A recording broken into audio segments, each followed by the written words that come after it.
Trunks ने कहा तुम बहुत स्ट्रांग हो, मुझे अपनी ताकत दिखाओ। ये मेरे लिए ऑनर की बात है। असल में मैं अक्सर सोचता था कि इस बॉडी में तुम्हारे खिलाफ लड़ना कैसा लगेगा। हाँ? किस बारे में बात कर रहे हो? ये एक ऐसी बात है जिसे तुम्हें जानना जरूरी नहीं है।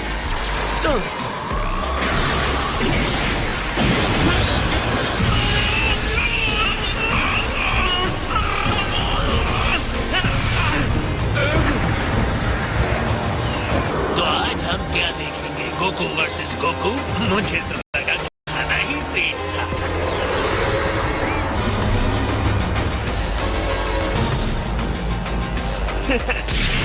नॉट बैड, लेकिन तुम तो इससे भी ज्यादा स्ट्रांग हो, है ना? ये बड़ी खुशी की बात है गोकू कि तुम मेरी पूरी पावर का अंदाजा लगाना चाहते हो। लेकिन हाँ,